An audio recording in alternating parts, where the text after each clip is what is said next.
Nail polish আছে গো, nail polish সাথে আছে লিপস্টিক। বাচ্চারা, দিদিরা, তোমরা যদি নিতে চাও এই শেফার কাছে চলে এসো। ও শেফা কাকিমা, দাঁড়াও না, তোমার কাছে কি এনেছো? নীল পালিশ এনেছো? হ্যাঁ রে টুম্পা, নেল পালিশ এনেছি, সাথে আরো লিপস্টিকও আছে। তোর কোনটা লাগবে দেখ, আজকের কালারগুলো অনেক সুন্দর। ও শেফা কাকিমা, আমার হাতে নীল পালিশ নিতে খুব ভালো লাগে, তুমি আমাকে একটা নীল পালিশ দেবে? হ্যাঁ রে টুম্পা, দেওয়ার জন্যই তো বিক্রি করতে এসেছি। একটা নেল পালিশ 50 টাকা করে। যা, টাকা নিয়ে আয়। আচ্ছা কাকিমা, আমি এক্ষুনি বাড়িতে গিয়ে মায়ের থেকে 50 টাকা নিয়ে আসছি। তুমি কিন্তু কোথাও যাবে না, এখানেই থেকো, হ্যাঁ? ও মা, আমাকে 50 টাকা দাও না। ওই যে ওইখানেই শেফা কাকিমা এসেছে নেল পলিশ আর লিপস্টিক নিয়ে। টুম্পা, যখন তখন বায়না ধরবি না তো। তুই কি বললেই হবে? গতবার ঈদে তোকে কত বড় একটা নেল পলিশ কিনে দিয়েছি, সেই নেল পলিশটা দুই একদিন নিয়েই নষ্ট করে ফেলেছিস। আমার হাতে এখন টাকা নেই। ও মা, ও মা, দাও না, শুধু 50 টাকাই তো চেয়েছি।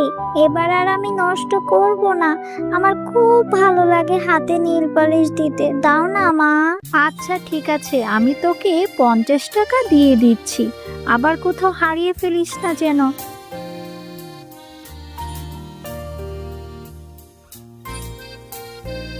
এই 50 টাকা নিয়ে নেল পালিশ কিনে তাড়াতাড়ি বাড়িতে ফিরবি কিন্তু। ও শেফা কাকিমা, দেখো, মায়ের থেকে 50 টাকা নিয়ে এসেছি। তুমি এই 50 টাকা দিয়ে আমাকে ওই লাল কালারের নীল পলিশটা দিয়ে দাও তো দেখি। এরপর টুম্পা শেফা শিয়ালিনের কাছ থেকে 50 টাকা দিয়ে সেই নীল পলিশটা কিনে নেয়।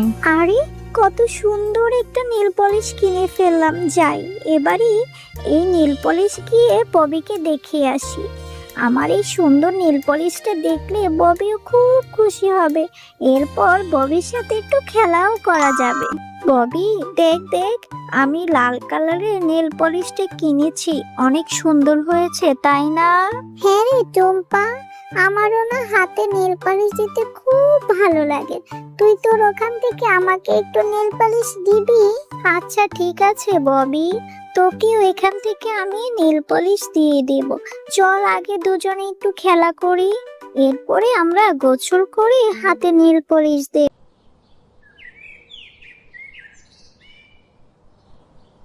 কি রে টুম্পা, সেই কখন গেছিস নীল পলিশ কিনতে?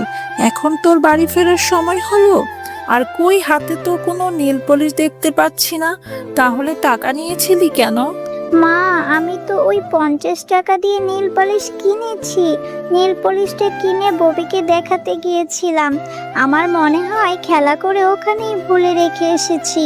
হ্যাঁ, তুমি তো সব কিছুই ভুলে যাবে, কোনো কিছুই তোমার মনে থাকে না। হয়েছে হয়েছে, চল এবার খেয়ে নে, এরপর আমরা ববিদের বাড়িতে যাব নেল পলিশটি নিয়ে আসতে। আরে, টুম্পা তো দেখছি এখানে নেল পলিশটা রেখে গেছে, কত মজা! এই নেল পলিশটা আমি এখন ঘরে নিয়ে যাব।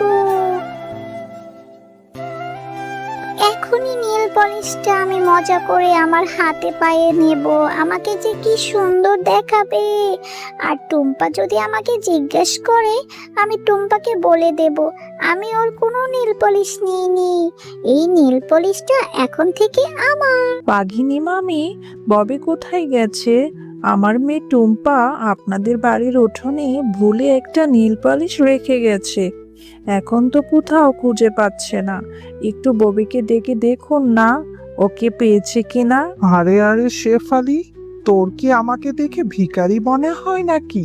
আমার মেয়ে তোর এই সস্তা নীল পালিশ নিতে যাবে, আর তোর মেয়ে ভুলে কোথায় রেখে গেছে সেটা তোর মেয়েকে জিজ্ঞাসা কর। তুই এসে আমার কাছে জিজ্ঞাসা করছিস, তোর তো সাহস কম না? না গো বাঘিনী মামি, আমি তো কখনোই তোমাকে ভিখারি বলিনি। আমার মেয়েটা ভুলে তোমাদের উঠোনে রেখে গিয়েছে, তোমাদের উঠোনে অনেক খুঁজেছি, পাইনি।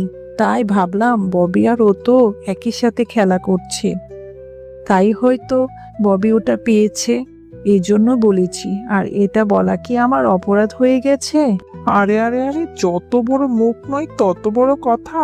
তাহলে কি তুই বলতে চাইছিস আমার মেয়ে তোর মেয়ের নীল পলিশ চুরি করেছে? ও বাগিনী কাকিমা, তুমি এভাবে কেন বলছো? তুমি একটু ববিকে ডেকে দাও না, ববি বলে দিবে। আমি আর ববি একসাথে খেলা করেছিলাম, ওখানে রেখে গেছিলাম, হয়তো ববি ওটা ঘরে উঠিয়ে রেখেছে। তুমি আমার মাকে এভাবে কেন বলছো? হ্যাঁ, একদমই আমার মেয়েকে এখানে ডাকবো না। তোরা মা আর মেয়ে দুজনই সমান।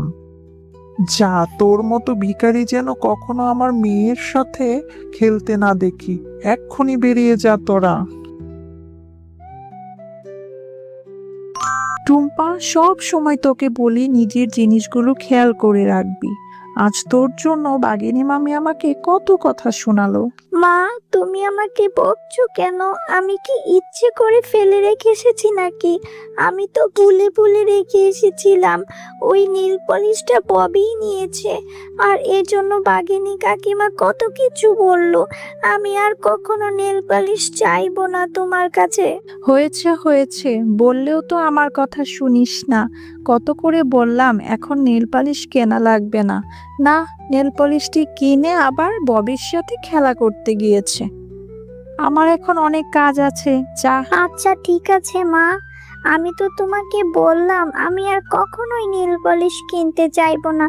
যাও, তুমি কাজে যাও, আমার মনটা খুব খারাপ, আমি বাড়িতে চলে যাচ্ছি। এরপর টুম্পা মনটা খারাপ করে সেখান থেকে চলে যায় আর গিয়ে একটা বাগানে বসে অনেক কান্না করতে থাকে। আমি আর কখনো নীল পালিশ কেনার শখ করব না, আমার ভুল হয়েছে। আমি আর কখনোই নীল পালিশ কিনতে চাইবো না। নীল পালিশটাও হারালাম, আর আমার জন্য মাকে কত কথা শুনতে হলো। আরে এই মেয়ে, তুমি এখানে বসে কান্না করছো কেন? আমাকে বলো, আমি তোমাকে সাহায্য করতে চাই। এরপর টুম্পা তার সাথে ঘটে যাওয়া সমস্ত ঘটনা পরীকে খুলে বলতে থাকে। ও আচ্ছা, এই নাও, আমি তোমাকে একটা জাদুর চারা গাছ দিয়ে দিচ্ছি। এই চারা গাছটা তুমি রোপণ করবে। এরপর তুমি মন থেকে সৃষ্টিকর্তার কাছে যেটা চাইবে সেটাই পেয়ে যাবে। তুমি সত্যি বলছো জাদুর পরী? আচ্ছা, আমি তাহলে এই চারা গাছটি আজকেই নিয়ে বাড়িতে রোপণ করব, আর সৃষ্টিকর্তাকে বলবো যাতে এই চারা গাছে আমাকে অনেক অনেক নীল পালিশ দেয়। এরপর টুম্পা সেই চারা গাছটি নিয়ে বাড়ির উঠোনে রোপণ করতে থাকে। টুম্পা, এই চারা গাছটা কোথা থেকে পেলি? এই গাছটা বা কিসেরই? তুই না তখন আমাকে বললি বাড়িতে চলে আসবি? আমি তো বাড়ি এসে তোকে পেলাম না। এতক্ষণ কোথায় ছিলি? মা, আমাকে এই চারা গাছটি একটা পরী দিয়েছে, আর পরী বলেছে এই চারা গাছটি আমি যদি রোপণ করি তাহলে মন থেকে যেটা চাইবো আল্লাহ এই গাছে সেটাই দেবে। আরে নিশ্চয়ই তোর মাথা খারাপ হয়েছে। আমাদের এই পশুকুলে পরী আসবে কোথা থেকে? আর পরী চারা গাছ দিয়েছে, তা তুই এই চারা গাছ থেকে কি চাইছিস? হ্যাঁ মা, তুমি দেখো, আমাদের এই গাছ থেকে অনেক নীল পালিশ হবে। এরপর আমি অনেক নীল পালিশ নিতে পারবো।